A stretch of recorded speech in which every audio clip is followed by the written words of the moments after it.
Hi, my name is Angela, giving you news Angie's way. All right, today we're going to talk about the impeachment that happened on the 12th. It was the um, testimonies of two witnesses, and the two witnesses were Mr. Kent and Bill Taylor. All right, and so before we get into the witnesses' testimony, I'm going to give you how the proceedings started. All right, it started at 9 o'clock in the morning. I wanted to have my popcorn, my cold beer, but it was just too early, so I had to drink my hot tea, cinnamon tea. All right. But anyway, so it started out at 9 o'clock in the morning. It lasted all well to like 3 or 4 o'clock in the afternoon. At that point in the afternoon, I could have had my popcorn and beer because that's a sensible time to do that. But I was so tired just by watching it. Just no, no, no, no, no, no, no, no, no, no, no, no, no, on both sides of the aisle, arguing about, and just the Democrats behaved themselves well.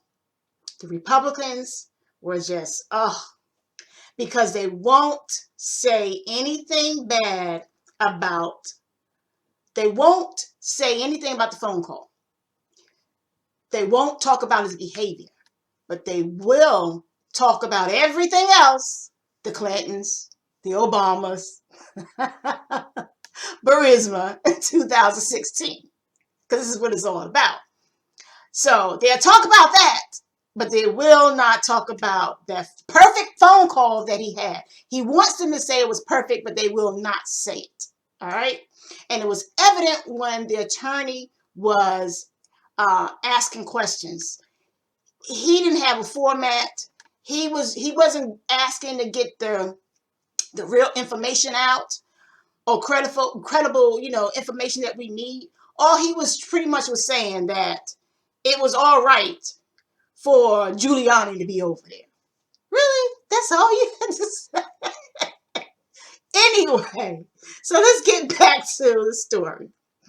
All right, so how it started out, you had the two witnesses, like I said, Bill Taylor and Mr. Kent. And then you had Nunes and Schiff do their opening statements. And then you had the attorneys for the Democrats and the Republicans that was doing the interviewing of these witnesses. So you had all this going on. And then you also had some of the committee members also asking questions. So it was impactful. It was very impactful and very informative. All right, so you had Mr. Kent. Mr. Kent talked about his family and their service. He talked about the Ukrainians and how they were all looking to do better. They are, and they have rooted out some of their corruption. They're moving forward, and he can see a future with them. And that we definitely needed to give them assistance, and we need to be on their side. His concern while he was over there is when Giuliani and his henchmen, Les Parnas and Igor Furman, they were going around smearing his friend, Ambassador Marie Yovanovitch's reputation. His concern was, why is Giuliani over there? Because he's not working for the State Department. He's the president's private attorney. And according to the president and Giuliani, he's not getting paid. So are you working for free? Really? So who's paying for your flight over there? You paying for it? It makes no sense. All right. But we do know that somebody is paying Giuliani. Somebody is paying Giuliani. We're not sure who's paying him, but somebody is paying him. Could be the Russians. I don't know. Someone is paying him. So his concern was they were over there smearing her name and causing conflict between United States and the Ukrainians because of what they were doing to her. And they succeeded because Donald Trump ended up firing her. Well, actually, he didn't fire her. He removed her from her post and put her somewhere else.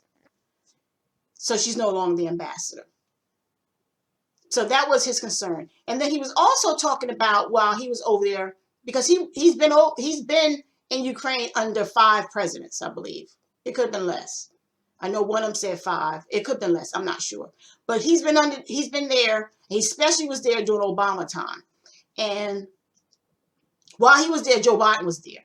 And he said that Joe Biden did a good job, and he did what he's supposed to do, working on behalf of the United States and the allies, the other nations who, the part of the G7, who wanted also to get rid of the crooked prosecutor and a crooked president that was over there doing the invasion.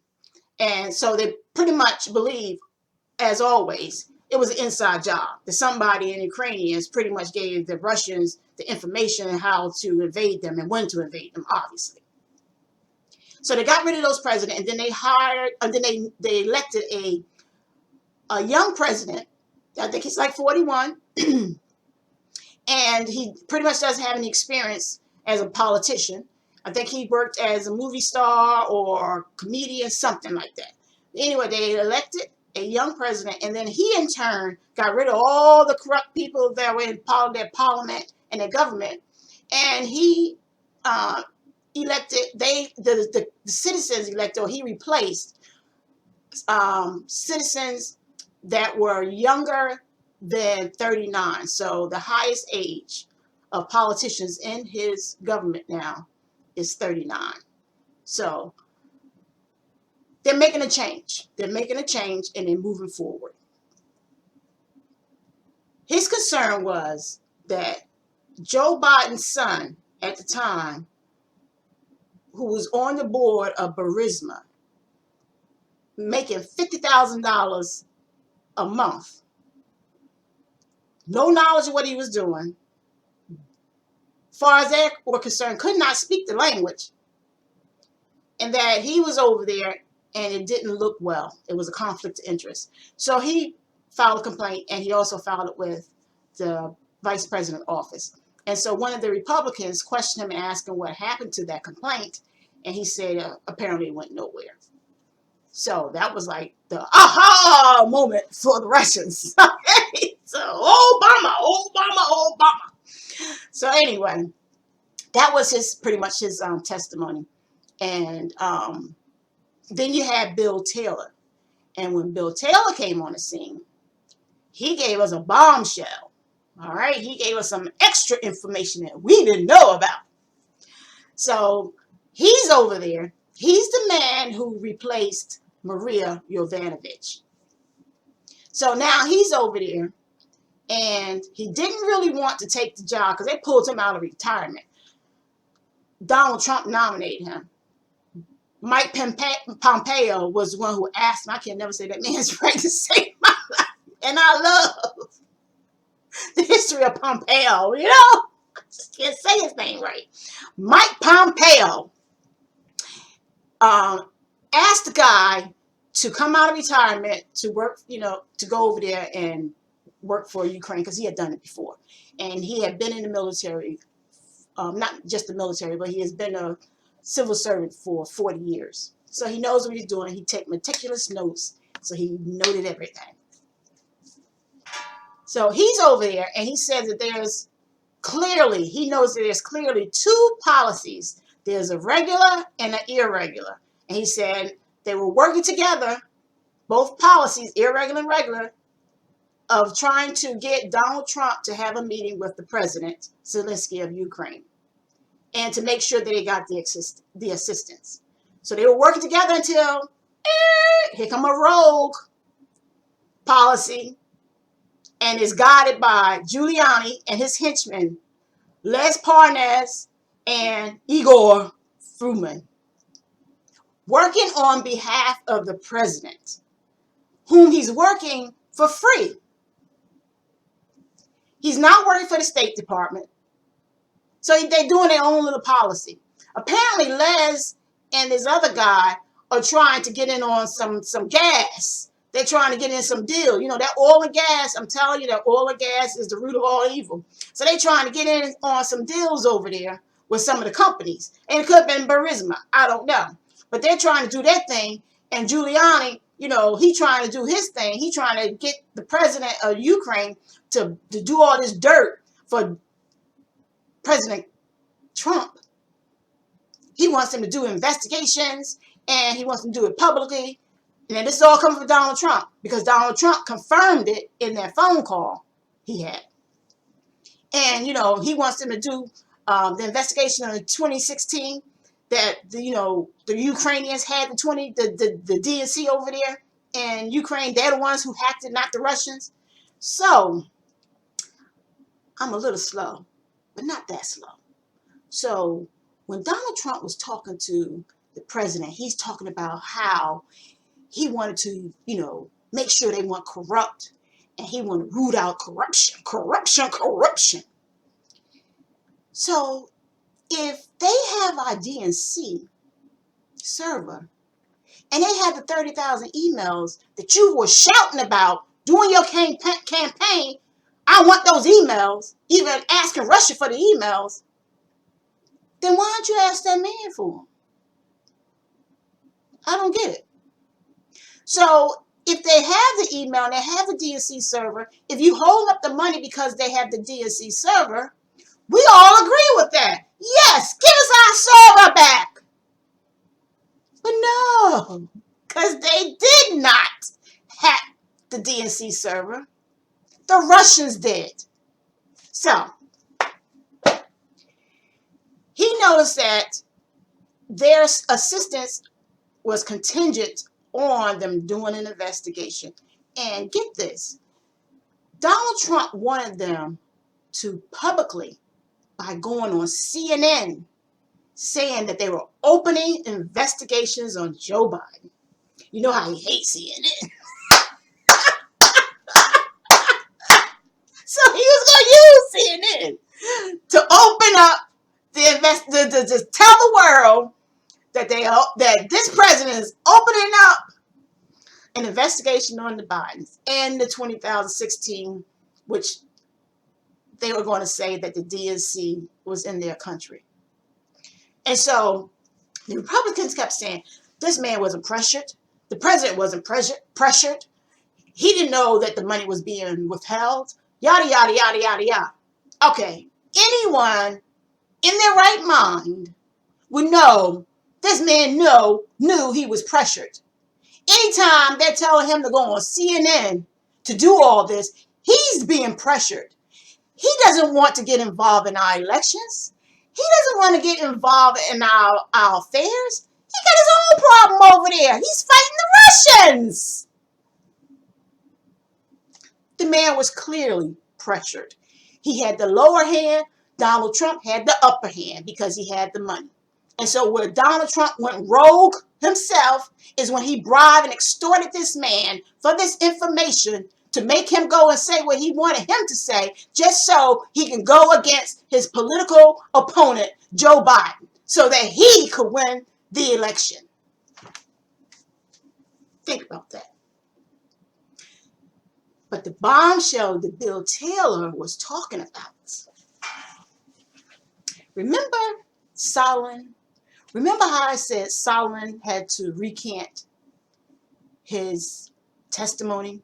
Because once everybody, you remember, they were all deposed separately. So nobody knew what each other was saying because they all were over there. So they all know what happened. And then when the testimonies came forward and they became public, that's when Solomon's like, ooh, I need to revise mine because none of mine is saying what they're saying. And they actually talked to me and they all saying the same thing that I said. So he revised his. But now, he may not be telling the whole truth either. Again, because Bill Taylor said that last Friday, his staffer recalled an event that he had with Solomon. He or she, I'm not sure. And he told Bill Taylor about it. And so Bill Taylor gave it to Congress. And so now they're going to investigate it. So this staffer was over in Ukraine having dinner with Solomon. And Solomon calls Donald Trump. Now remember, Donald Trump said he doesn't know who Solomon is. He hardly knows him. But he can call you on his cell phone not a secure line, cell phone. He calls Donald Trump. Donald Trump answers, "Hey, what's going on? How that meeting go?" And Solomon says, "Oh yeah, they all down. They all down with it. They all down with it. They're going to do those investigations." And so he gets off the phone, and the staffer says, "Hey, how do Donald Trump? What do you think about the Ukrainians?" And so Solomon says, "Donald Trump don't care about the Ukrainians. All he worried about is those investigations." Wow. Wow. So you know the Republicans going to put him under the bus. So when he testifies, I think it's next week, it could be tomorrow, Friday. Whenever he testifies, he got to clarify that. You know that staffer is going to be deposed, verified. So Solomon has to come clean. This is going to be interesting. And you just only know for sure that others are going to be coming out that can collaborate what actually happened. And that's a good thing, because we need to get to the bottom of it, and we need to get to the truth. And if Donald Trump indeed extorted and bribed this guy, he needs to be impeached. It's all about the abuse of power and how he's using the White House for his own purpose and not for the American people. So stay tuned. Make sure you subscribe and you comment.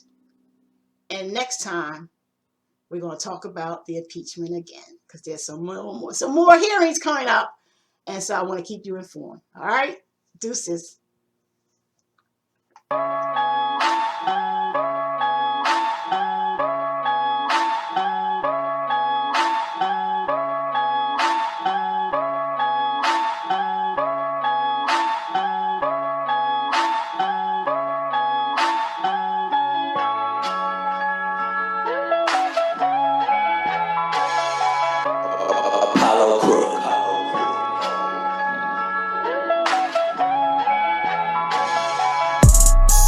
Now roll that blunt up and get hella lit. We so strong, you gon' be hella bent. If you don't smoke, still I can get you right.